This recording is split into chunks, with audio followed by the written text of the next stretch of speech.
يهده الله فلا مضل له ومن يضلله فلا هادي له ونشهد أن لا إله إلا الله وحده لا شريك له ونشهد أن سيدنا وسندنا وحبيبنا ومولانا محمدا عبده ورسوله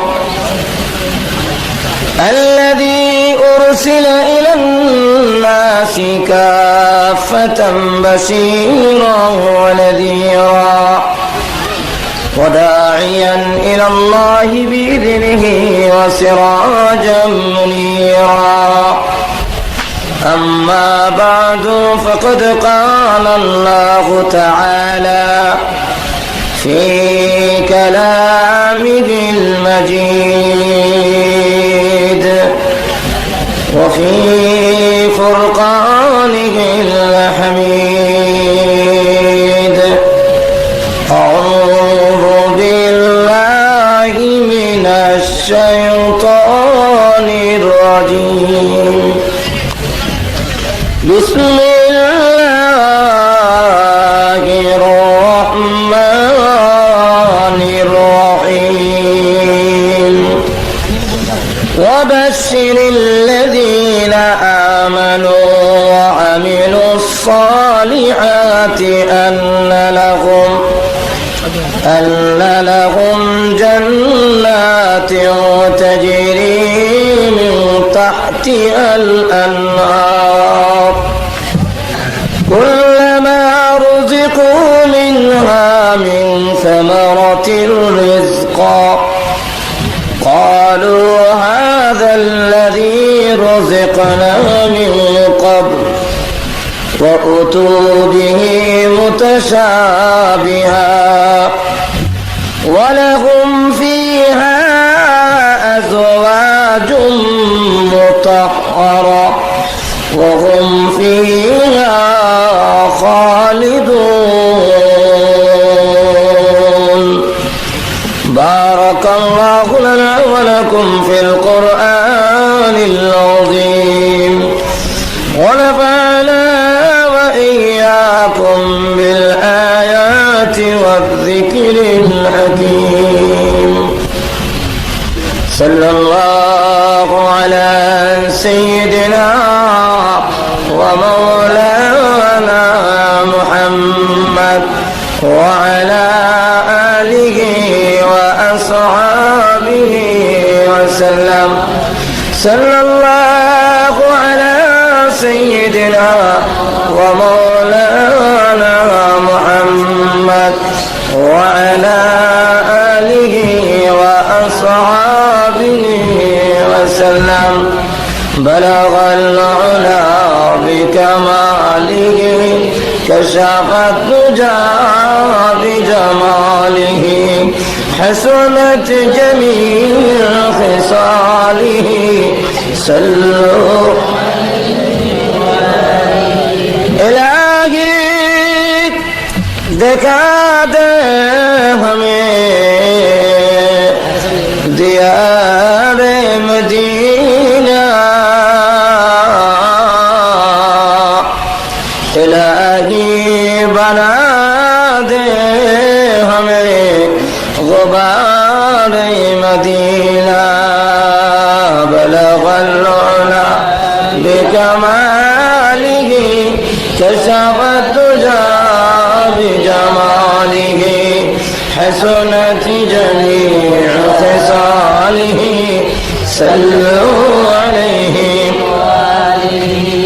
لا إله إلا الله محمد رسول الله صلى الله عليه وسلم نهاية قابل احترام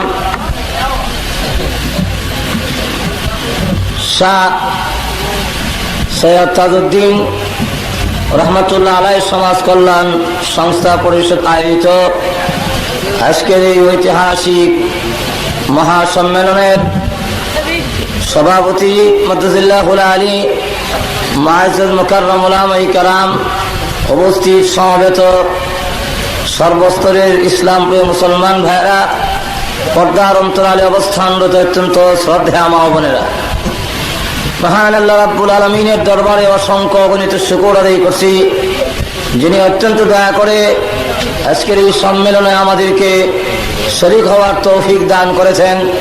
এই জন্য শুকর আদায় করছি আলহামদুলিল্লাহ। আমাকে বলা হয়েছে জান্নাত জাহান্নাম এবং জান্নাতের নিয়ামত আর জাহান্নামের ভয়াবহ আযাব সম্পর্কে আপনাদের সামনে আলোচনা করার জন্য। আল্লাহ রাব্বুল আলামিন যেন আমাকে ইখলাসের সাথে কথা বলার, আপনাদেরকে আমলের নিয়ত শোনার তৌফিক দান করেন, সকলে বলেন আমিন। আমি আমার আলোচনা শুরু করার আগে আপনাদের কাছ থেকে একটা কথা জানতে চাই। আমরা যা কিছু আলোচনা করব কোরআন হাদিস ভিত্তিক, সেই আলোচনা আপনাদের মানার এবং গ্রহণ করার ইচ্ছা এবং মনোভাব আছে তো ইনশাল্লাহ? আরো দরকার আছে? তাহলে কি পরিমাণ মানবেন প্রথমে বুঝে নাই, আগে টেস্ট করে দেখি। যেই ভাইরা দাঁড়ায় আছেন আপনারা কতক্ষণ দাঁড়ায় থাকবেন? একটু কষ্ট করে মেহরবানি করে বসে গেলে আপনাদের জন্য আরাম হবে, মাহফিলও দেখতে সুন্দর হয়। আপনারাও জায়গাটা বয়ে যান, যেখানে আছেন এখানে বসে যান। যদি বসেন তাহলে বোঝা যাবে যে আপনারা মানতে রাজি আছেন। মেহরবানি করে প্রত্যেকে বসে পড়ুন, কেউ দাঁড়ায় থাকবেন না, মেহরবানি করে বসে পড়ুন। আমার আলোচনা দেশ ও দুজকের আলোচনা, কথা বুঝছেন? যে লম্বা আলোচনা, একটু সময় আলোচনা করলে আপনারা শুনবেন তো ইনশাল্লাহ? না আমাকে রেখে আপনারা চলে যাবেন? আমি হলাম অধিবেশনের শেষ, খাবারের শেষে আসে দই, এর অর্থ হইলো খাইলে খান নাইলে ফেলাই দেন, কথা বুঝছেন তো? আমারও অধিবেশন শেষ অধিবেশন, এর অবস্থা হইলো খাইলে খান নাইলে ফেলাই দেন। আপনার কিছু আরো খালি আছে তো নাকি? এবার আসুন আমি আমার আলোচনায় চলে আসি। আল্লাহ রাব্বুল আলামিন অসংখ্য অগণিত মাখলুক সৃষ্টি করেছেন, এর মধ্যে মানুষ হলো আশরাফুল মাখলুকাত।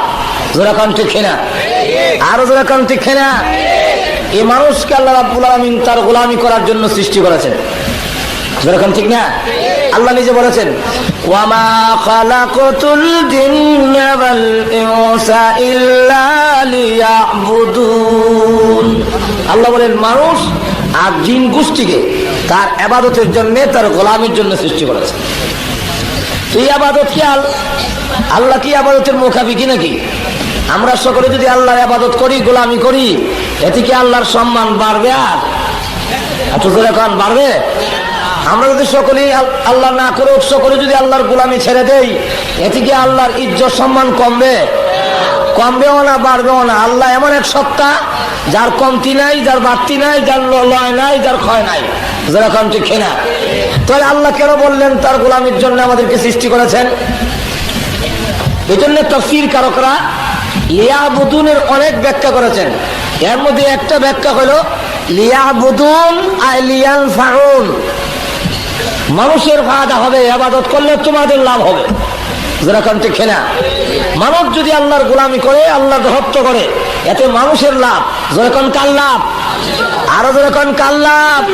মানুষের লাভ।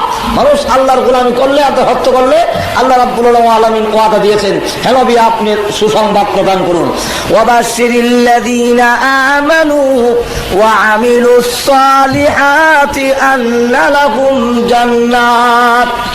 হে নবী আপনি সুসংবাদ প্রদান করুন, যারা ঈমান আনয়ন করবে, আমার বান্দাদের মধ্যে যারা আমার প্রতি বিশ্বাস স্থাপন করবে, লা ইলাহা ইল্লাল্লাহু মুহাম্মাদুর রাসূলুল্লাহ সাল্লাল্লাহু আলাইহি ওয়াসাল্লাম এই কালিমা যারা পড়বে এবং যারা নাকি নেক আমল করবে, আমি আল্লাহ রাব্বুল আলামিন ওয়াদা দিলাম তাদের জন্য আমার তৈরি জান্নাত রিজার্ভ করে রেখে দিয়েছি।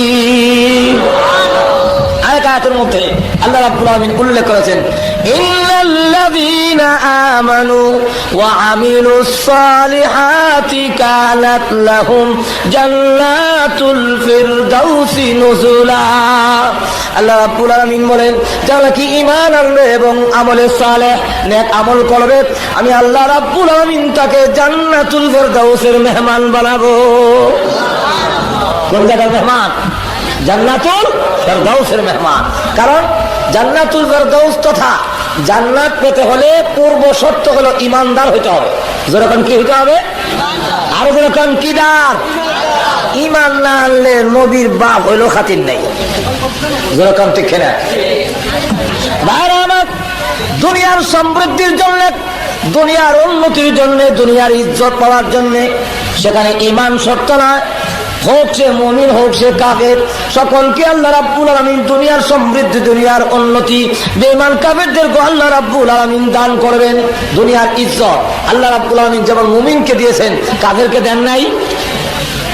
আরো জোরে কোনো দেন নাই?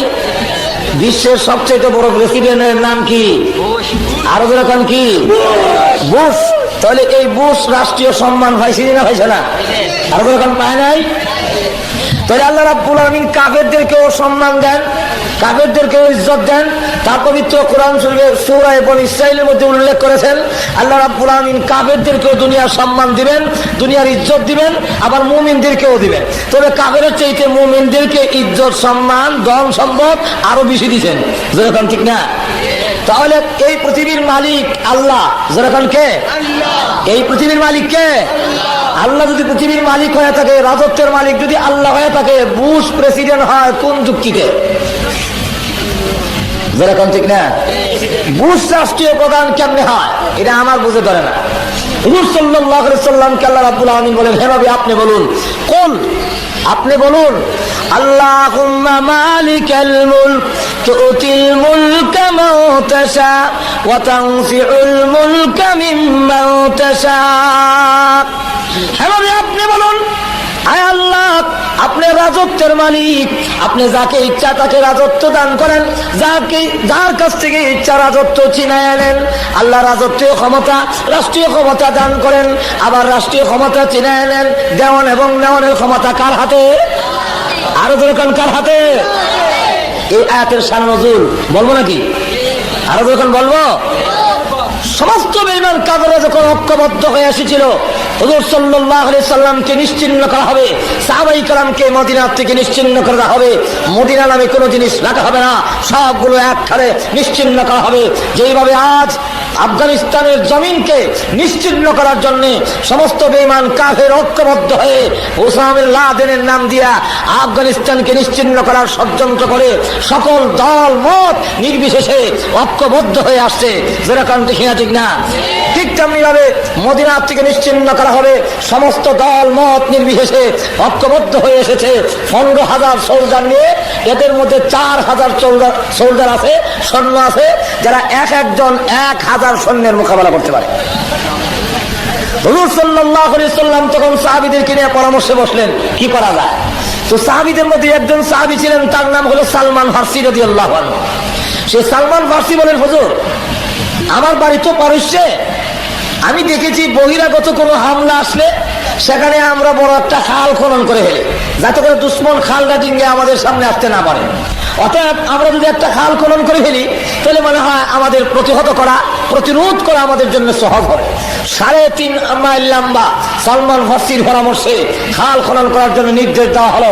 3.5 মাইল লম্বা, 10 হাত গভীর, 15 হাত প্রশস্ত এমন একটি খাল খনন করার জন্য রাসূল যখন নির্দেশ দিলেন, 40 জন লোককে 10 হাত জায়গা মাটি খনন করার জন্য নির্দেশ দেওয়া হলো।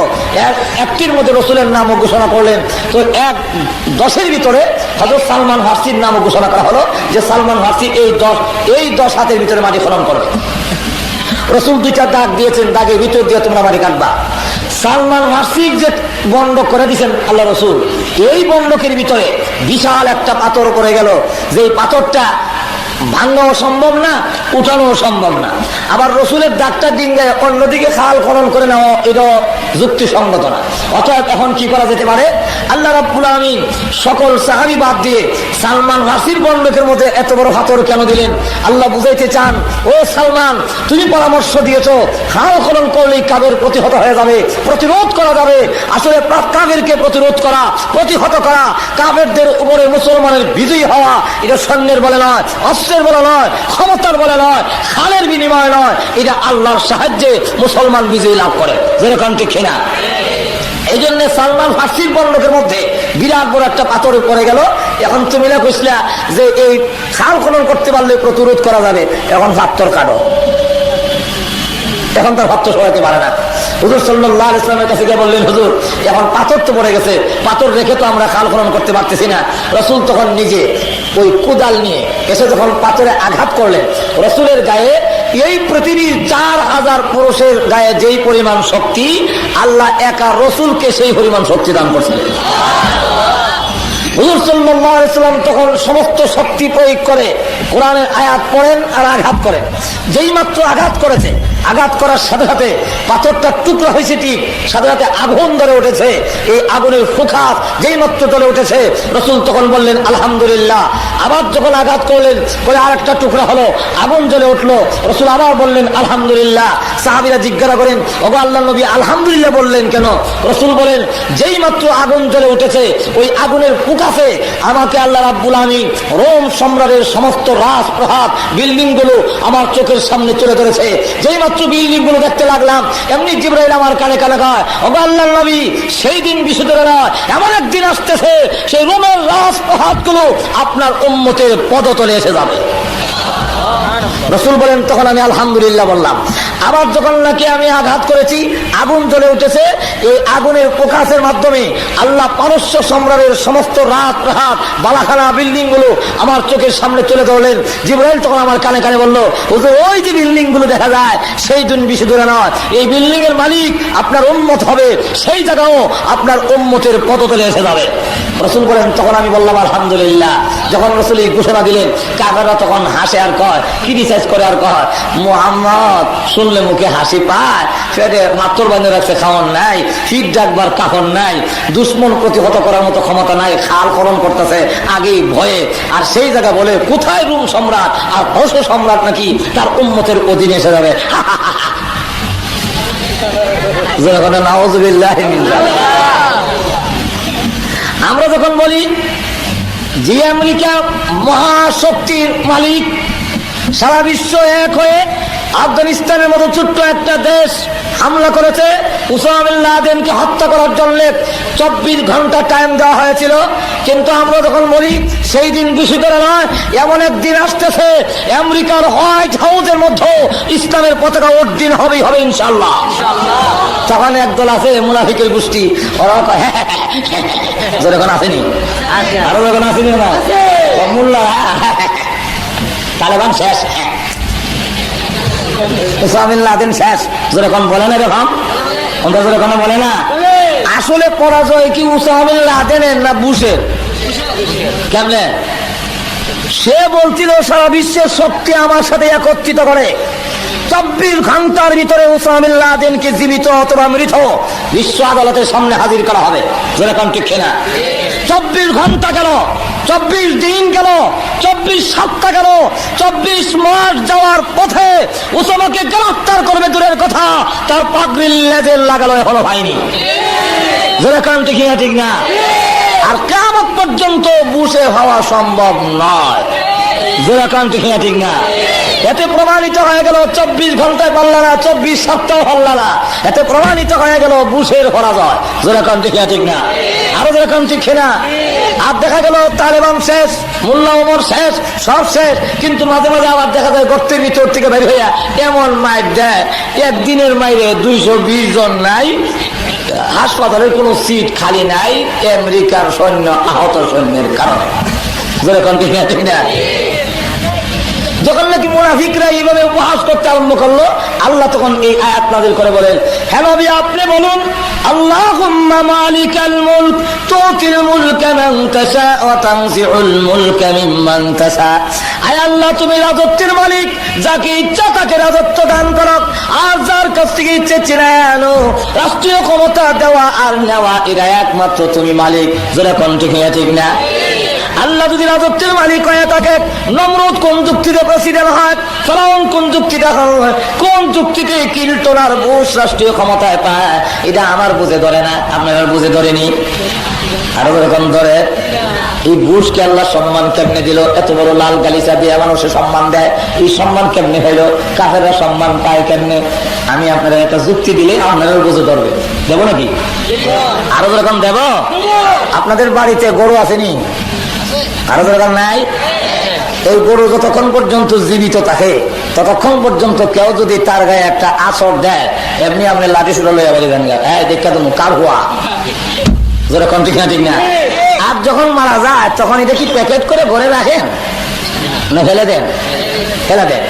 এই মরা গরুটা খাওয়ার জন্য কিছু কুকুর আসছে, এর মধ্যে কিছু কিছু কুকুর হলো আপনার দুশ্ময়ের কুকুর, যাদের সাথে 10 বছর ধরে কেস কয়েকবার গুলাগুলি লাড়ালাড়ি হয়েছে। ওর কুত্তাইয়া খাইয়া মোটা হইয়া তাজা হইয়া জিব্বা বাইর করিয়া আর শ্বাস চালাইতে পারে না, খালি এখন যেরকম ঠিক না ঠিক না। এখন দুশ্মনের কুকুর খায়া যে সমৃদ্ধি হলো, তার যে উন্নতি হলো, এই জন্য আপনি কোন আপত্তি করেন? কিছু হা না জোরে করেন, আরো জোরে কোন আপত্তি করেন? কেন আপত্তি করেন না? দুশ্মনের কুকুর আমার মরা জানোয়ার খাবে কেন? যেরকম ঠিক না। দুশ্মনের কুকুর খাইলে আপনি আপত্তি করেন না, আপনার মরা জানোয়ারটা। রাসূল দৃষ্টান্ত দিয়ে বোঝান, ডাস্টবিন ময়লা আবর্জনা যেখানে ফেলা সেখানে মধ্যে একটা মৃত অসম্পূর্ণ বকরির বাচ্চা পড়ে আছে। রাসূল তখন আগ দিয়ে ইশারা বলেন, ও সাহাবীরা, এই মৃত প্রাণীরা কেউ তোমরা পয়সাটা কিনে নিবা? ওদের পয়সা মাগনা দিল নিতাম না। আল্লাহ হাবিব বলেন, সাহাবীরা, এই মৃত প্রাণীর যেমন তোমাদের কাছে কোনো কদর নেই, কোনো ইজ্জত নেই, কোনো সম্মান নেই। আর দুনিয়া জিফাতুন, এই পৃথিবীটা কোনো সম্পূর্ণ একটা মৃত প্রাণী আল্লাহর কাছে। তোমাদের কাছে সুজল আছে বলে, কিন্তু আকামুল হাকিমিন আল্লাহ রাব্বুল আলামিনের কাছে এটার কোনো দাম নাই। এই জন্য বুশ আর কিল্টন বেঈমান কাফের খাইলেও আল্লাহ রাব্বুল আলামিন কোনো আপত্তি করে না। যেরকম ঠিক না ঠিক না। 2 নম্বর হক, বিবাহের বাড়িতে যত আয়োজন হয় উদ্দেশ্যকে একটু যেরকম আরো যেরকম কে উদ্দেশ্য জামাই দামাম, যেরকম ঠিক কিনা। কিন্তু খাওয়ানোর বেলায় জামাই দেখা যায় নাকের মধ্যে ডিফা, যেরকম আসেনি ডিফা, 1-2 লোক মাখায় ডিফা দিয়ে রাখছে। আর বর যাত্রী যারা তারা যারা ফ্যান পিন্দা গেছে বোতামটা একটু খুললা দেয়, যারা পাজামা পরিধান করে গেছে নিয়ারটা একটু খুললা দেয়, লুঙ্গি যারা পড়ে গেছে তারা গিরোটা একটু ওয়াশ করে দেয়, যেরকম ঠিক না। এরপরে বলে খাও দাও ফুর্তি করো, এই বাড়িটা মস্ত বড়, আগামীকাল আসবে কিনা কি বলো, যেরকম ঠিক না। জামাই কম খাত, যার উসরে খাওয়া আয়োজন করা করো সে খায় কম। আর যারা নাকি যাদের জন্য আয়োজন করা করে না বরযাত্রী, ওরা খাইলো বেশি, খাইতে খাইতে গলা পর্যন্ত আসে। এটার কারণটা কি? কারণটা হলো জামাই এই কথা বলে, আমি আজকে খাবারের জন্য আসি নাই, আমি আজকে এসেছি এই বাড়ির সাথে একটা সম্পর্ক স্থাপন করার জন্য। সম্পর্ক যদি হয়ে যায় এই বাড়ির যত মুরগি আছে সব আমার ঘরে হজম হবে।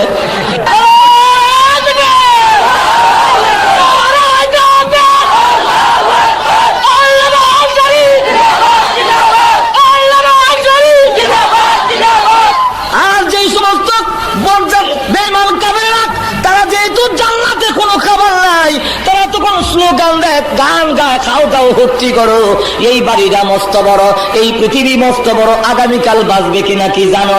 যেমনি মন চায় sex free, free mind, free sex, যা চায় তা বুক করো, যা চায় জনশক্তি প্রয়োগ করো, কোনো আপত্তি নাই। কারণ জান্নাতের খাবার আমাদের কপালে নাই। যেরকম দেখি না ঠিক না, আরো যেরকম ঠিক না। আল্লাহ রাব্বুল আলামিন বলেন, তোমরা জন্মের মতো খাও, কিয়ামতের দিন তোমাদেরকে জান্নাতি নিয়ামত দেওয়া হবে না। যেমনি ভাবে আন্দর মহলের যখন ডাক আসে, আন্দর মহলের ভিতরে যখন যায় তখন শুধু জামাই নাকে ডিভা দেওয়া যায়, দরজা বন্ধ করে রাখার কোনো বিধান নাই। আমাদের দেশে যদিও জামাইয়ের সাথে কলমধ্যে দুলাভাই যায়, হ্যাঁ শরীয়তের বিধানে নাই, শুধু জামাই যাবে, কিন্তু আবার গেলে দরজা বন্ধ করে রাখে, সালাম দেয়, এটা আমাদের দেশের নিয়ম। সিলুক দেয়, আসসালামু আলাইকুম ভাই, এনে জামাই আইসে বিয়ে করতো, আপনারা আইসেন কেনে, যেরকম ঠিক না। ওরা আমার জমা শিক্ষা গেছে, যারা বিয়ে করছেন না আপনারা শিক্ষা দেন আমার কাছ থেকে। এখন আবার তারা কয় ওয়ালাইকুম সালাম ভাই, ও বা জামাই আইসে বিয়ে করতো, আমরা আইসি শোভা, যেরকম ঠিক না ঠিক না। দরজা বন্ধ করার কোনো বিধান নাই, কিন্তু বন্ধ রাখে, যাই হোক ওই দিকে যাবো না। এরপরে জামাই ঢুকার পারমিশন দেয়। বরযাত্রী যদি ভিতরে যেতে চায়, সেখানে একজন সুন্দরী রূপসী সুরসী কন্যা ঘুমটা দিয়ে সুন্দর শাড়ি আঁচল একবারে নতুন শাড়ি পরিধান করে অলংকার লাগাইয়া আন্দর মহলের ভিতরে মাথা নিচু করে বসে আছে। ওই মহিলারা বরযাত্রীর জন্য নয়, শুধু জামাইয়ের জন্য রিজার্ভ করা আছে, যেরকম ঠিক না ঠিক না। সেখানে যদি কোনো বরযাত্রী উকি দেয়, এমনি বাড়ির যেই কেহ যদি দেখে গাছ টাক ধরে নিয়ে বরযাত্রীর ঘরে এই কথা হয়, এগুলো যায় না।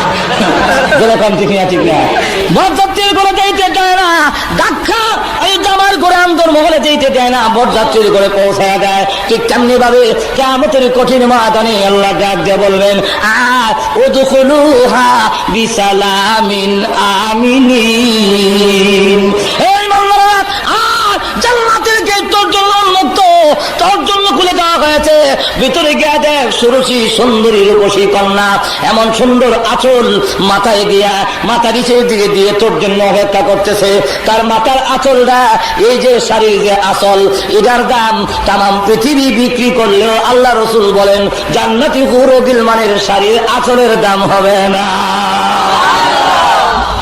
সেই কোনটা দিয়ে সোনার রূপসী কন্যা অলংকার লাগাইয়া জান্নাতের ভিতরে আন্দর মহলে যখন নাকি মাথা নিচের দিকে নিয়ে বসে আছে, তারা বলে ভিতরে ঢুকো, আন্দর মহলে ঢুকো। এমন সময় যদি কোনো বেঈমান কাফের ওই জান্নাতের আন্দর মহলের দিকে উকি মারে, আমরা তো বরযাত্রী ছিলাম, এখন আমি জান্নাতের ভিতরে যেতে চাই, আন্দর মহলে যেতে চাই, এমনি ফেরেশতা গাছ ধরে ধাক্কা দিবে আর বলবে ওয়ামতাজুল ইয়াউমা আইয়ুহাল মুজরিমুন। জাহান্নামের ঘর, এটা তোদের বরযাত্রীর ঘর, সেখানে যা, জান্নাতের আন্দর মহলে তোর মতো বুশের জায়গা নাই। যেরকম ঠিক না, ঠিক না, আরো যেরকম ঠিক কিনা। এজন্য আসুন, পরকালের নিয়ামত পাইতে হইলে, দুনিয়ার নিয়ামত, দুনিয়ার সমৃদ্ধি, দুনিয়ার উন্নতি, দুনিয়ার ইজ্জত পাইতে হলে ইমান শর্ত নয়, ইমানদার হইতে হবে না। কিন্তু আখিরাতের নিয়ামত পাইতে হলে ইমানদার লাগবে না, লাগবে না? আরো যেরকম লাগবে কিনা। নবীর বাবা কইল খাতির নাই ইব্রাহিম আলাইহিস সালাতু সালাম সম্পর্কে। হযরত ইব্রাহিম আলাইহিস সালাম দোয়া করেন বাবা সম্পর্কে, কারণ বাবা সম্পর্কে ওনার তখন জানা ছিল না, উনি কোন অবস্থায় মারা গেছে তা তো জানা নাই। তাই তিনি ডাক দিয়ে বলেন, পরওয়ারদিগার রব্বুল আলামিন, আমার আব্বা যে আজর কাফর ছিল গো, আমার আব্বারে জাহান্নামের আগুন থেকে মাফ দিয়ে দাও। আল্লাহ ডাক দেন, ইব্রাহিম তুমি কি আমার বিধান ভুলে গেছো? তুমি কি আমার বিধানের কথা মনে নাই? ঈমান না আনলে আমি আল্লাহ কাউকে মাফ দেই না। যেরকম ঠিক না, ঘুমাই গেছেন তুমি, আসতে পারি ঘুমাই গেছেন নাকি আপনারা? ঈমান না আনলে মাফ দেয় না, সত্য বলে ঈমান আনতে হবে। আল্লাহ হাবিবের সরদার পাওয়া যায় না, কিছু সময়ের জন্য রাসূলের কোনো খোঁজ পাওয়া যায় না। এমনি সকল দিকে সাহাবেরা বের হয়ে গেলেন, ওমর একদিকে বের হলেন, আবু বকর একদিকে বের হয়ে গেলেন, আবু হুরায়রা আরেকদিকে বের হয়ে গেলেন। ওমর হাতে তরবারি ডাকতে বলে, মদিনার মুনাফিকরা, মদিনার বেঈমান কাফেররা রাসূলের অনুসন্ধান করব, রাহমাতুল লিল আলামিনের সন্ধান যদি না পাই, আমি খাত্তাবের ছেলে ওমরের হাত থেকে একটা রেহাই পাবো না, সবগুলো আমি হত্যা করে ফেলবো। খলিফাতুল মুসলিমিন ওমর হাতে তরবারি নিয়ে ফেলেছে। আবু হুরায়রা একদিকে বের হয়ে গেল। আবু হুরায়রা বলেন, রাসূল কোন দিকে গেছে, কোথায় গেছেন, তা কিভাবে আমি খুঁজে বের করবো? তবে একটা মাপকাঠি আছে, একটা সন্ধান করার যন্ত্র আমার কাছে আছে। রাহমাতুল লিল আলামিন যে রাস্তা দিয়ে যেতেন ওই রাস্তা দিয়ে মেশকে আম্বরের গ্রাম আসতো। আবু হুরায়রা বলেন, আমি রাস্তা বের হইয়া নাক টানতে আরম্ভ করলাম, রাহমাতুল লিল আলামিন কোন পথ দিয়ে গিয়েছেন। এমনি দিকে আমার নাকের মধ্যে সুগ্রাণ আসতেছে, এই গ্রামকে ফলো করে আমি রওনা হলাম। যেতে যেতে এক বাগানের কাছে গিয়ে দেখি যেন জান্নাতের এই সুগ্রাণ বাগানের ভিতর থেকে আসতেছে, মেশকে আম্বরের সুগ্রাণটা যেন বাগানের ভিতর থেকে আসতেছে। তাই আমি চাইলাম বাগানের ভিতরে ঢোকার জন্য, কিন্তু চতুর্দিকে ওয়াল দেওয়া, ঢোকার কোনো রাস্তা পাই না। হঠাৎ করে একটা গর্ত পেয়েছি, ওই গর্ত দিয়ে আমি বাগানের ভিতরে ঢুকবো। ঢুকে গিয়ে দেখি আল্লাহর হাবিব রাহমাতুল লিল আলামিন ওই বাগানের ভিতরে ধ্যানমগ্ন অবস্থায় আল্লাহর দরবারে উম্মতি উম্মতি বলে কাঁদতেছে। আমি জানতে পারলাম, রাসূলুল্লাহ, ইয়া হাবিবাল্লাহ, সমস্ত সাহাবীরা পাগল হয়ে গেছে, মদিনায় কিয়ামত জারি হয়ে গেছে, আপনি বাগানের ভিতরে উম্মতি উম্মতি বলে কাঁদেন, মেহেরবানি করে বের হয়ে আসুন। আল্লাহর হাবিব বলেন, ওরে আবু হুরায়রা, এই মুহূর্তে আমি বের হব না, আমার কান্নার কারণে আল্লাহর রহমতের সাগরে জোশ উঠে গেছে। আল্লাহ রাব্বুল আলামিনের দরবারে আমি উম্মতি উম্মতি বলে কেঁদেছি। সকল উম্মত, সকল মানুষ রাসূলের উম্মত, ইহুদি খ্রিস্টান বৌদ্ধ মুশরিক মুসলমান সব তো রাসূলের উম্মত। যেরকম ঠিক না, ঠিক না? উম্মত দুই প্রকার, একদল উম্মতের নাম উম্মতে ইজাবত, আর এক উম্মতের নাম হলো উম্মতে দাওয়াত। একদল উম্মত রাসূলের দাওয়াত গ্রহণ করেছে, আর একদল উম্মতে রাসূলের দাওয়াত গ্রহণ করে নাই। বেঈমান কাফেররা রাসূলের দাওয়াত গ্রহণ করে নাই। রাসূল সকল উম্মতের জন্য কান্দে, আল্লাহুম্মা উম্মতি, আল্লাহুম্মা উম্মতি। উম্মতের ভিতরে ইহুদি আছে, উম্মতের ভিতরে খ্রিস্টান আছে, উম্মতের ভিতরে মুশরিক আছে। রাসূল সকল উম্মতের জন্য কান্না। এই কান্না দেখে আল্লাহ দয়া এসে গেছি। আল্লাহ রাব্বুল আলামিন ডাক দেবেন, নবী আমার, আমি আপনার দরখাস্ত মঞ্জুর করলাম, আর কান্দেন না গো, তবে একটা শর্তের সাথে আমি আল্লাহ আপনার উম্মতকে জান্নাত দিব। আপনি এই কথা জানায়া দেন, যে ব্যক্তি ঈমান আনবে, মান কালা লা ইলাহা ইল্লাল্লাহ ফাদাখালাল জান্নাহ। আল্লাহ রাসূল বলেন, ওরে আবু হুরায়রা, আল্লাহ রাব্বুল আলামিন আমার দরখাস্ত মঞ্জুর করে একটা শর্তের সাথে আমার উম্মতকে আল্লাহ জান্নাত দিয়া দিছে। সুবহানাল্লাহ। এই মুহূর্তে রাস্তায় গিয়ে ঘোষণা দে, মান কালা লা ইলাহা ইল্লাল্লাহু ফাদাখালাল জান্নাহ। মান হলো এখানে শর্ত হলো, মান যেটা, এটা মানে শর্তিয়া বলা হয়। শর্ত হলো যে ব্যক্তি লা ইলাহা ইল্লাল্লাহ পড়বে, আর তার দাদা হলো, তার প্রতিদান হলো ফাদাখালাল জান্নাহ। তার শর্ত হলো দাখালাল জান্নাহ, তার দাদা হলো, আর শর্ত হলো লা ইলাহা ইল্লাল্লাহ। যে ব্যক্তি লা ইলাহা ইল্লাল্লাহ পড়বে, তার প্রতিদান হলো জান্নাত। সুবহানাল্লাহ বলছেন না?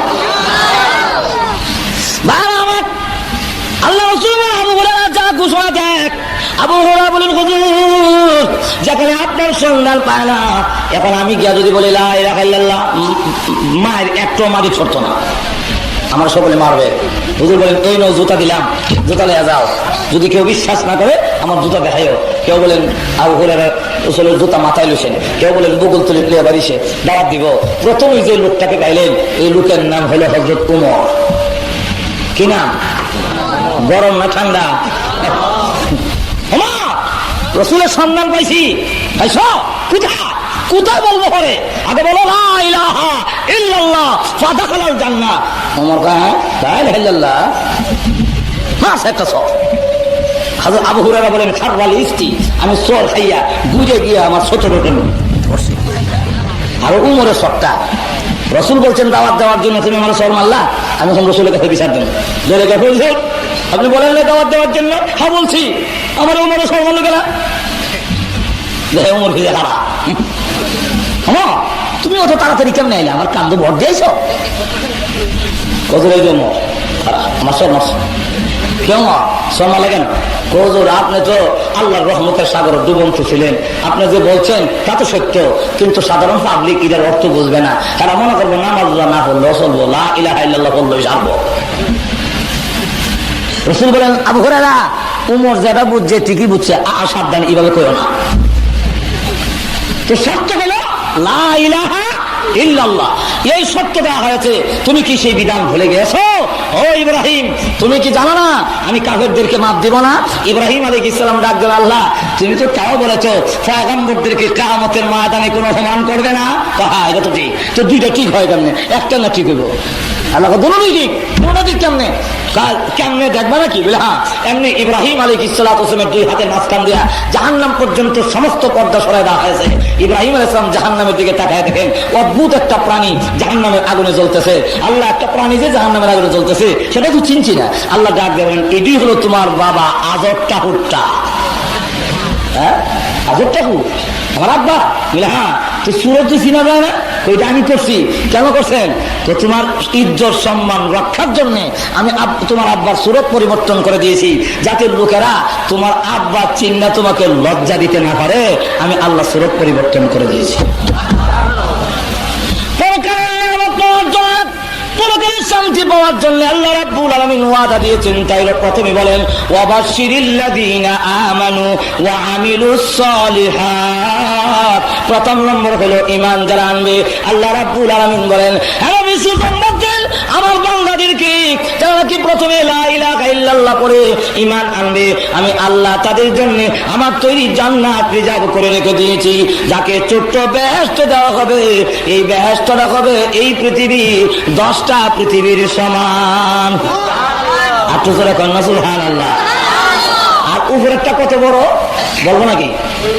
আরো যখন বলবো, ছোটটা বড়টা বলতে গেলে একটু সময় লাগবে, আমার অসুবিধা হবে? আরো কোনো অসুবিধা হবে? অসুবিধা না হলে শুনুন, জান্নাতুল ফেরদাউস কত বড়, সবটার মাঠ দেওয়া সম্ভব নয়। শুধু জান্নাতুল ফেরদাউসের ভিতরে একটা মাঠ আছে, সেই মাঠটার বর্ণনা দেই। জিবরাইল আলাইহিস সালাতু ওয়াস সালামের 600 নূরের পাকা আছে। এইভাবে পাকা প্রশস্ত করলে পৃথিবীর এক প্রান্ত থেকে আরেক প্রান্ত লাগাল ভার, একবার নিচের দিকে নামাইলে আবার উঠাইলে যে স্পিড হয় 1000 বছরের রাস্তা যেতে পারে। তাহলে 600 পাকা দিয়ে একবার নিচে নামাইলে উপর দিকে উঠাইলে কয় হাজার বছর যাইব? 6,000। সুবহানাল্লাহ। জিবরাইল আলাইহিস সালাতু ওয়াস সালাম বলেন, হুজুর আমার 600 নূরের পাকা দিয়া আমি জান্নাতুল ফেরদাউসের ভিতরে একটা মাঠ আছে, জান্নাত নাফিদ, ওই মাঠের এক প্রান্ত থেকে আরেক প্রান্ত যাওয়ার জন্য আমার 600 নূরের পাকা দিয়া 70 বছর পর্যন্ত নামাইলাম উঠাইলাম, কিন্তু জান্নাতের ময়দানে কোনো কুল কিনারা আমি পাইলাম না। এখন চিন্তা করেন, মাঠটা যদি এত বড় হয়। জিবরাইল আলাইহিস সালাতু ওয়াস সালাম বলেন, যেখানে সিদরাতুল মুনতাহা থেকে পৃথিবী পর্যন্ত আসতে গেলে একটা মানুষ চোখ উপর দিকে উঠাইয়া আবার এমনি নিচের দিকে নামাইতে চোখ ফাঁকি দিতে যদ্দূর সময় লাগে, এর ভিতরে সিদরাতুল মুনতাহা থেকে পৃথিবীটা পৌঁছে যায়। তাহলে সেই জিবরাইল যদি 70 বছর ফাঁকা হয়ে যায়, ময়দানের কোনো কুল কিনার আসে না। তাহলে এবার চিন্তা করেন, মাঠটা কত বড় আর জান্নাত কত বড়। দেশের মধ্যে নিম্নে 100 তালা, উপরে হলো 6,666 তালা। না সুবহানাল্লাহ কবেন কেমনে? ওই মতিঝিল গিয়া 30 তলা বিল্ডিং দেখা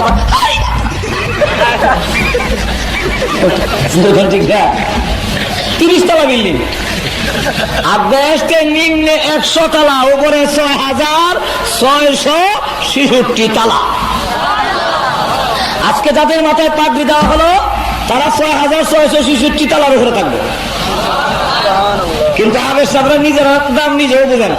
যেরকম ঠিক না আবেশ সাহেব বলছি, আর আমার কি, আমি ছবি না করো, আমার কাম 200 টাকার বিনিময় সারা রাত বনবন বনবন করলো। আর যারা পড়েছে এরা মনে করে হ্যাঁ লাগাই দিছি মমি সিংহে কামলা, জামাই বউ দুজনের দরজা লাগাই ঘুমাইছে। এটার ভুক্তভোগী আমি নিজে ছবি না ফিরে দেখেছি, আমি অনুমান করে হই না, এই সময় তো বুঝতাম না। ভালোই লাগে পক্ষে, ভালো বুঝেন না? পরে দেখি আমার বউ হারা দরজা লাগাই ঘুমাইছে, সাওয়া দেয় না ভালো দেয় না। আমার হিসেবে মনে করে সকালে 200 টাকা পাইতাম, আর কেউ করা সারা রাত কি যে করে নিজের দ্বারাই বুঝি না। এলাকায় যা সবিনার নাম, বর্তমানে সবিনার নাম রাখছি আমি বুনবুন তালামুনা কোন কোন সাপোরা। দেখুন শোনা যায়, ইয়া বানি ইসরাঈল তালামুনা শাকুরা। যেরকম দেখি না ঠিক না, আমি নাম রাখছি বুনবুন তালামুনা কোন কোন। হাফেজে কোরআনের দাম কত জানেন? আল্লাহ রাসূল বলেন, ইউকালু লিসাহিবিল কুরআন ইকরা ওয়ারতাকি ওয়ারাতিল কামা কুনতা তুরাতিলু ফিদ দুনিয়া ফাইন্না মানজিলাতাকা ইনদা আখিরি আয়াতিন তাকরাউহা। আল্লাহ বলবেন, হে কোরআন ওয়ালা পড়ো আর চড়ো, তোমার পড়া যেখানে শেষ হবে তোমার বাসস্থানও জান্নাতের সেখানে হবে। চিন্তা করছেন তার দাম কত? আমার আসলে আল্লাহ রাব্বুল আমিন 6,666 তালা, নিম্নে 100 তালা, এক একটা তালা 70,000 করে কামরা, এক একটা কামরা হলো পৃথিবীর সমান। আরো যেটা কামরা সুবহানাল্লাহ। প্রত্যেকের 2টা করে গাড়ি দেব। যেরকম কয়টা? একটা গাড়ি স্পেশাল, আর একটা হলো সপরিবারে চলবার লাগিয়া। যারা নিজে খালি মোটরসাইকেলের মতো চালাবেন, এটার স্পিড হলো প্রতি সেকেন্ডে 1,86,000 মাইলের চেয়ে বেশি। আর সপরিবারে যারা যাবেন, এটা আমরা ঘুরে ঘুরে যাব, কিন্তু ভাবতেন না। কেন বলছেন? এক একজন জান্নাতীকে 8 লক্ষ খাদেম দেওয়া হবে। শুধু খাবার পরিবেশন করবে তাদের সংখ্যা হলো 80,000। আর কয় হাজার? 80,000। নিচে বউ হবেন 70 জন, উপরে 25,000। সুবহানাল্লাহ করছেন না? এরপরে আবার দেখবেন আপনার স্বাস্থ্যটাই রং থাকবে না। সুবহানাল্লাহ। দাড়ি নাই, আপনার খালিশ মৌসা নাই। আমরা কয়েন না তাইলে ভালো হয়েছে, ওখান থেকে সুরত ধরে গেছি। সুরত এখন দল লইতো না, এখন দাঁড়িয়ে থাকতে হবে। এখন দাঁড়িয়ে হইল পুরুষের বৈশিষ্ট্য। আপনি যে পুরুষ কতখানে বুঝাইবেন, বুঝাইতে গেলে তো অনেক কাম করতে বোঝে, এগুলা শরীয়তে জায়েজ না। আমি পুরুষ কেমনে বুঝতাম, কমলে হ্যাঁ যেরকম ঠিক না। পাঞ্জাবিতে দিকে তো তুমি মুসলমান হো, কমে মুসলমান হো। अगर मुसलमान है तो कलमा बताओ, तो देखा जाए हिंदू लोग कलमे कैसे কাপড়া ওঠাও, যেরকম ঠিক না ঠিক না। আপনি যে পুরুষ বোঝাবেন কেমনে, বলে এটা আমার মুখে দাঁড়ি, যেরকম ঠিক না ঠিক না। এরা হলো বীরত্বের লক্ষণ, শ্রেষ্ঠত্বের লক্ষণ। মনের রাজা হলো সিংহ, তার মুখে কেমন সাপ দাঁড়ি, যেরকম ঠিক না ঠিক না। আরো যেরকম ঠিক কিনা। এখন বেহেশতে যাওয়ার পরে দাঁড়িয়ে থাকবে না, শুধু একজনের দাঁড়িয়ে থাকবে, ওনার নাম আদম আলাইহিস সালাম। যেরকম কি নাম, আরো যেরকম কি নাম, আদম আলাইহিস সালামের দাড়ি থাকবে, আর কারো দাড়ি থাকবে না। কেন? উনি হলেন সকলের বাবা। ওনার দাড়ি না থাকলে আবার ছেলে আর বাবা ভেস লেগে যাবি। ওনার দাড়ি আর কারো দাড়ি নাই, সকল দাড়ি থাকবে না, মোষ থাকবে না, মাথায় আবার লম্বা চুল থাকবে। কারণ লম্বা চুল রাখতে আবার অনেকের একটু শখ আছে, যেরকম ঠিক না ঠিক না। এখন দাড়ি নাই, মস্তানি মার্কা চুল। আল্লাহ বলেন তোর যা ভালো লাগে সবই শোনানো হবে, সবই দেওয়া হবে। লম্বা চুল, গলার মধ্যে স্বর্ণের চেইন, চেইন দেওয়ানোর শখ আসেনি? মজার এখন নাই আমাদের সমাজে, নাই বিলে আমাদের সমাজে যুবকেরা চেইন দিয়া, গলার মধ্যে স্বর্ণের চেইন দিয়ে আবার ওই দিন শার্ট গাও দেয় না, ওই দিন আবার পাঞ্জাবি গাও দেয়। কারণ শার্ট গাও দিলে চেইনটা দেখা যায় না, পাঞ্জাবি দিলে বোতামটা করলে যেরকম ঠিক না ঠিক না। এখন স্বর্ণের চেইন দেখা যাওয়ার জন্য গলা স্বর্ণের চেইন, হাতের মধ্যে আমার কথা না, কোরআন শরীফের আয়াত সবচেয়ে কখনো সমান হয় আমার কথা বুঝছেন। খালা আবার দুজো কথা দিব লাগছে না, আসল করুন আস্ত রয়েছে সেখানে, যেরকম ঠিক না ঠিক না। আগে একটু ইয়েটা সেটা শুধু বুক না লেগে তাহলে বুক লাগাই দেয়, এরপরে ফোনেরটা পরে। এখন এই অবস্থা যখন নাকি দেখা গেল যে গলার মধ্যে স্বর্ণের চেইন, হাতের মধ্যে স্বর্ণের বালা, একবারে আবার সুবহানাল্লাহ লম্বা হবে 60 হাত, ফাঁস হলো 7 হাত। আমার জন্য হাত প্রহস্ত করছি, 7 হাত হয়েছিনি। আর হয়েছে স্টেজটা যেমন প্রায় কাছাইব এমন ভাস, লম্বা হইলো 60 হাত। আদম আলাইহিস সালামের সমান লম্বা হবে। আর গলার কণ্ঠস্বর থাকবে দাউদ আলাইহিস সালামের মতো। কারণ গলার আওয়াজ যদি ভালো না হয়, অনেক সময় মনে আশাটা পুরো হয় না। ঠান্ডার রাত শেষ সবচেয়ে মনে চাইছে একটা গজল গাইতো, যেই মাত্র টান দিছে,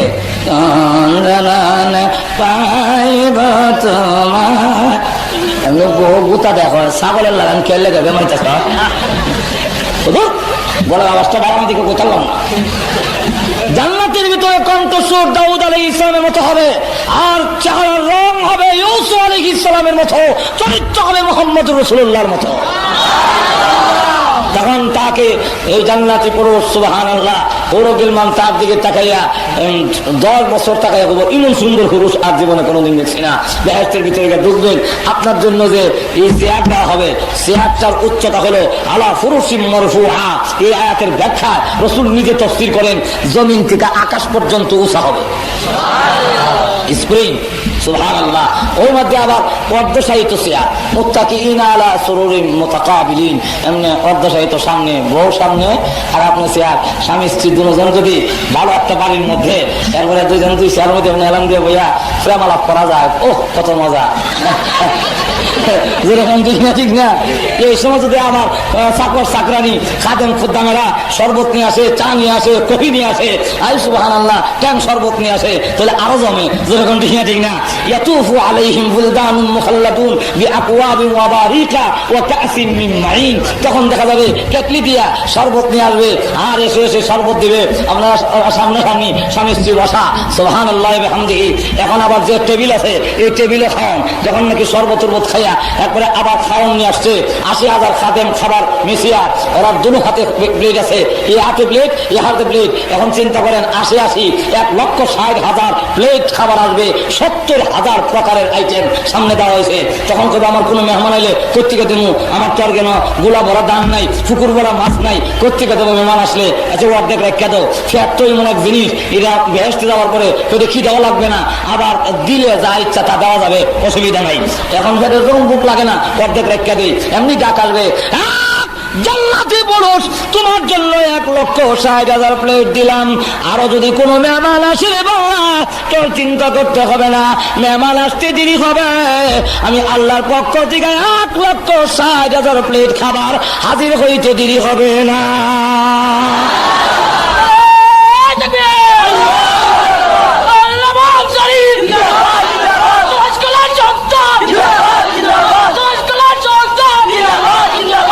এইভাবে যখন নাকি খাবার নিয়ে আসবে, সুবহানাল্লাহ, 1,60,000 প্লেট সামনে হাজির। এরপরে এগুলা খাইয়া আবার টেবিল আছে না, টেবিলটা এটাও খাবার ভাঙ্গিয়া খাই নেব।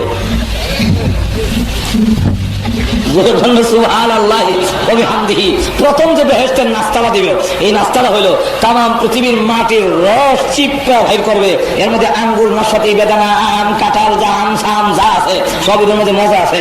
এই মজার রস একত্রিত করিয়া জাল দিয়া কাই বানাইয়া এটা রুটি বানানো হবে। আর মাছের কলজা দিয়া যখন খাওয়ান দিব, রুটিটা লাগাই মজা, এমন মজা জীবনে খাইছি না।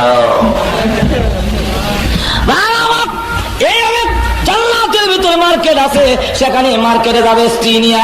মার্কেটে যাওয়ার শখ আসেনি? আসেনি? আমার আছে, আমারও আছে কিনা জানি না, যাই না আর কি। যদি যাইতাম মনে বড় আশা, বড় শখ লাগে, কিন্তু যাইতাম পারি না। কথা বুঝছেন না? ব্যস্ত যাওয়ার পরে সেখানে মার্কেট আছে, স্ত্রী নিয়ে ঘুরবেন। এমনি দেখে দোকানে গেলে মালিক নাই, শাড়ি লটকানো, একটা ছবি লটকা রয়েছে, ছবির মধ্যে একজন মহিলা 3 টাকা দিয়ে এমনি হার রয়েছে। এমনি দেখে এটা বইলে ভালো আছে, এটা যেমন সুন্দর একটু বেশি দেখা যায়। কইতে দিবি এটা ছবির থেকে সত্যিকারের মহিলা হইয়া নামতে দেরি হইতো না। এরপরে আবার গান শোনানো হবে। গান শোনানোর শখ আসেনি? 50 টাকা না আসেনি? গান শুনুন, দুনিয়াতে হালাল না হারাম? আর সারো মাজার মধ্যে হারাম, সারো তরিকা হারাম। যেরকম ঠিক খেলা, আরো যেরকম ঠিক খেলা। এখন এটা বিভিন্ন নামে হোক, আমাদেরকে গান যেহেতু হারাম, এই জন্য আমরা গান শুনি না, শুনবো না। এই জন্য শয়তান চক্রান্ত করিয়া এখন গানের নামের আগে একটা শব্দ লাগাইছে। আচ্ছা, পায়খানা হালাল না হারাম? আরো যেরকম পায়খানা খাওয়ান জায়েজ নি? আচ্ছা, কোন হুজুর যদি পায়খানা করে, আপনারা ডিলা কুলুর লইয়া পায়খানা করছে, নবীজির তরিকা অনুযায়ী সুন্নত তরিকা পায়খানা করছে। এই পায়খানার যদি আমি প্যাকেট করে উপরে লেখা দেই ইসলামী পায়খানা, জায়েজ হবে নি? আরো যেরকম জায়েজ হবে? আমাদের সমাজে এখন ইসলামী গান বেরিয়েছে। গান আবার ইসলামী হয় কেমন? কি বেরিয়েছে তোমাদের এখন? কি গান? ইসলামী গান। বাজারে আমার যাওয়া যেরকম আসেনি, তোমাদের যেরকম আসেনি না? লবিদানে প্রেম বাজারে আমার যাওয়া, যেরকম আসেনি না? নাই গান যদি ইসলামের নাম দিয়ে বলা হয়, তাহলে এটা হালাল না হারাম? আরো যেরকম আমার গান আবার এলাকায় যারা গান গায়ে রাখা, কোন কিতাবে লেখা আছে গো হারাম বাজনা গান? কোন কিতাবে লেখা আছে? আরে গান যদি হারাম হইতো, বিলালে কি আজান দিত? তোর মাথা, গান যদি আরাম হইতো, বিলালে কি আজান দিত? আচ্ছা, বলছে গান যদি আরাম হতো, বিলালে কি আজান দিত? আজানের সাথে গানের কি সম্পর্ক? কোন সম্পর্ক আছে? এই বাতিলের কাম হয়ে যায়। এরপরে আমাদের দেশের একজন গায়ক, সুবহানাল্লাহ, আপনাদের সিলেটের প্রসিদ্ধ গায়ক, তার নাম আমির উদ্দিন, আসেনি? আরো লোক আসেনি? তার কিছু কিছু গান আছে যেগুলা ইসলামের উপরে কটাক্ষ করা হয়, কিছু কিছু গান আছে যেগুলা ইসলামের উপরে আক্রমণ হয়। কেউ যদি ইসলামের উপরে কটাক্ষ করার কথা বলে, কেউ যদি ইসলামের বিধিবিধানের উপরে আক্রমণ করে, তখন তার ঈমান তাহে। আরো যেরকম তার কিছু লিখিত গান আমার কাছে জমা আছে, বলবো? আরো যখন বলবো, দেখা দিই আপনাদেরকে। এই মসজিদ যদি আল্লাহর ঘর হবে, নদী কেন ভাঙবে? আমি তো করতেছি, আমি বললাম গান গাই না, এটা 4টা গায়া দেখাইতেছি। নকলে কুহুর, কুহুর না বাস, কুহুরি নকল করলে কুহুরি হয় না। কথা বলছি, আমি বোঝাবার জন্য বলতেছি। আমরা কই না আপনি কি গান গেছেন? আরে মসজিদ যদি আল্লাহর ঘর হবে নদী কেন ভাঙ্গে, কোরআন যদি আল্লাহর কিতাব হবে তেল চূড়া কেন খায়? অমুল্লাজি কোরআন বজ্জা করনি। যখন আসেনি আরো যখন আসেনি আমার তো শুনেন বলা নাই গান, যে তার কথায় কি বোঝা গেল? মসজিদ যদি আল্লাহর ঘর হবে নদী কেন ভাঙ্গে? মাঝে মাঝে নদী মসজিদ ভাঙ্গে না, তাহলে সে বলতেছে মসজিদ যদি আল্লাহর ঘর হতো নদী অন্তকাল লেগা, তাহলে বোঝা গেল এটা আল্লাহর ঘর। আরে কোরআন যদি আল্লাহর কিতাব হবে তেল চূড়া কেন খায়? মাঝে মাঝে কোরআনের হাতা তেল চূড়া, তারপরে উলু খায় না, আর যখন খাইলা না যত্ন না রাখলে ব্যাখ্যা দিলে 1 বছর ভিতরে না ধরলে তেল চূড়া বা উলু কিছু খাইলা। হ্যাঁ, কোরআন যদি আল্লাহর কিতাব হবে তেল চূড়া কেন খায়? তাহলে বোঝা গেল কোরআন আল্লাহর কিতাব। এখন আমরা গুতা দিয়া কয় অমূল্যাজি কোরআন বুঝা বরণী, যেমন বোঝা যায় এখন কোরআন বুঝবার লাগে আমরা আমির উদ্দির কাছে যাইছি, যেরকম ঠিক না তেমনি ভাবে আবার দেখেন না গা আমাদের দেশে কুসংস্কার জান্নাতের পথ থেকে সরাবার জন্য, জাহান্নামের পথে নিয়ে যাওয়ার জন্য শয়তান মাথা বেঁধে লেগেছে, যেরকম ঠিক না। এখন আমাদেরকে দেখেন কত কুসংস্কারে লিপ্ত করে দিয়েছে। আবার দেখা যায় নবীর হাতে না দিয়া গান গায়, যেরকম গায়নি আরে কুলসুমের গীত, আর যেরকম আমার চারা কিয়ামত পর্যন্ত 10 লক্ষ সেই হাদিস আছে, কোন একটা হাদিসে যদি এমন ঘটনা দেখাতে পারে জিহ্বার টান দিয়ে ছেড়ে ফেলবো। যে হযরত উসমান গনি মেলা করেছিলেন, ফাতেমাকে দাওয়াত দেননি, রাসূল ফারা কাপড় পরিধান করে মাহফিলে ওই জিয়াফতের কিনারে বসেছিলেন, এমন কোন ইতিহাস এমন কোন ঘটনা যদি কেউ কোন কোরআন কিতাবে দেখাতে পারে জিহ্বার টান দিয়ে ছেড়ে ফেলে দেওয়া হবে। সম্পূর্ণ মিথ্যা, সম্পূর্ণ বানানো, সাহাবীদের উপরে কটাক্ষ করার জন্য ইহুদি খ্রিস্টানদের ষড়যন্ত্র, যেরকম ঠিক না এটা। আরে উসমান গনি মেলা করলাম, ফাতেমারে কিনা করলাম, আরে সব কানা ভাত রইল।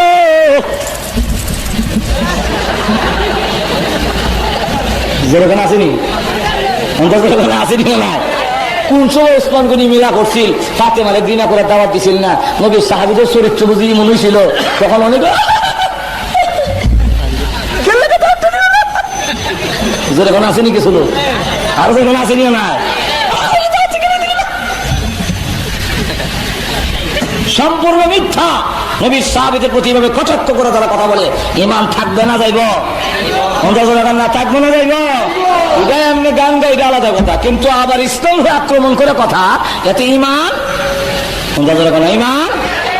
আল্লাহু আকবার। আমাদের দেশে দেখেন না মহরম আইছে, আবার আইসেনি মহরম আইসেনি, আসলের নামে খবর নাই। মহরম আইলে দেখবেন এমনি খরচ রোজা রাখে না, মহরম আইলে রোজা রাখে, জুতা ভাও দেয় না, তেল মাথার দেয় না, তরকারি খায় না, নিরামিষ খায়, পানি খায় না, শরবত খায়, যেরকম আসেনি। তারপরে লঙ্গি উল্টাইয়া এমনি এগুলো ব্যাংক দিয়া আমি নিজে গিয়ে করে দেখেছি, আমরা তো মনে করেন না আমতাজি কই, আমার ছাত্র যেমন আমি একদিন গেছি দেখেছি লঙ্গি উল্টাইয়া এরপরে একবারে বিশ্বাস কিন্তু দেখে দেখে হয়ে রাখা, আর অন্যরা এটা যোগান দেয়, দেখা করতাম নি। আরে কাছে মালি বলে যাইতে চাই কান্দে বিবি সকি নাই রে,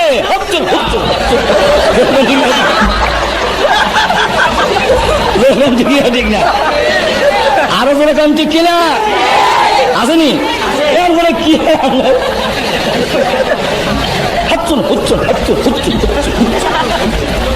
আসেনি। আল্লাহু আকবার। হাসান হুসেনের নাম রে শুদ্ধ কইরা হাসান হুসাইন রাদিয়াল্লাহু আনহুমা বলতে হয়, রাদিয়াল্লাহু আনহুমা বলে রাসূল নারাজ হয়, সে জায়গায় রাদিয়াল্লাহু আনহু কইব দূরের কথা, হাচ্চন হুচ্চন, যেরকম ঠিক না। তাও আবার লঙ্গি উল্টাইয়া কম্বল দেখাইয়া, যেরকম ঠিক কিনা। আল্লাহু আকবার। এখন চিন্তা করেন, অথচ হাসান হুসাইনের দাম আছে মিয়া, অন্তত যেরকম আসেনি না না। আব্বা গুড়া কিনলে দেয় না, আপনি কি একটা গুড়া কিনা দিতে পারেন না? আমরা 2 ভাই গুড়া দৌড়াবো, রাসূল ডাক দিয়ে বলেন হাসান হোসেন না গুড়া দিব করতে, আমার কাছে তো টাকা নাই, তবে আমি নবী তোদের গুড়া দৌড়ানোর শখটা মিটাই দেই। ওগুলো না গুড়া দৌড়ের শখ কেমনে মিটাবেন? রাসূল ডাক দিয়ে বলেন আমি নিজে গুড়া হইলাম, আমার পিঠে তুই উঠে যা। একটু জোরে কন্যা সুবহানাল্লাহ। একটা হলো গুড়া দৌড়ানি, আর একটা হলো গুড়া দৌড়ানি শখ মিটানি। শখ মিটানি বুঝেননি? কলা ডাব্বা কাচ্চা হাতা হালাইয়া লেস্টার সামান্য রেখা রশ্মি দেওয়া বাইন্দা 2 চেঙ্গের সিভা দেয়া কলা ডাব্বাটা দিয়া দড়ি একটা কান্দ দিয়া দৌড়। কি কলস? গুড়া দৌড়াই। আচ্ছা, গুড়া দৌড়াই না নিজে দৌড়ি? এটার নাম হলো নিজে দৌড়া গুড়া দৌড়ানির শখ মিটানি। যেরকম ঠিক না? গুড়া দৌড়ের শখটা মিটা দেয়। আমার পিঠে উঠ, আমি নবী গুড়া হইলাম। রসুল তারাডু লাগাইয়া গুড়া হইয়া এখন বলেন আমার পিঠে উঠছে হুসাইন, আমি এখন গুড়া হয়ে গেলাম। হুসাইন রসুলের পেটে উঠছে, ওইটাই এবার নাচে আর কয় গুড়া তো দৌড়ে, আমার গুড়া যে খাড়িয়া থাকে। এমনি রসুল হাবুর করে দৌড়ে। হুসাইন ডাক দিলেন না, গুড়ার তো একটা লাগাম থাকে, লাগাম টানলে লাগাম না টানলে আরাম লাগে না, সব মিটে না। নবী গো, ও না, আমার গোড়ার যে লাগাম নাই। এমনি রসুল তার মাথার সুন্নতি চুল থেকে এক গাছি চুল হুসাইন হাত দিয়া বলে, না হুসাইন, এটা হলো তোর গোড়ার লাগাম। এমনি রসুলের চুল ধরে টানে, হুসাইন রসুলের পিঠে নাচে। এই অবস্থায় খালিফাতুল মুসলিমিন ওমর ঘরের ভিতরে ঢুকছে। ঢুকিয়া গিয়া আল্লাহু আকবার, আল্লাহর পরে যার মর্যাদা, তামাম পৃথিবী যার কাছে সৃষ্টি করা হলো। হোসেন রে, তাকে তুমি ঘোড়া বানাইছো, তোমার ঘোড়া, তোমার সোয়ারি পৃথিবীর শ্রেষ্ঠ সোয়ারি। এমনি রসুল ডাক দিয়ে বলে, আরে ওমর, শুধু সোয়ারির বংশ করো না, সোয়ারটার দামও কম না।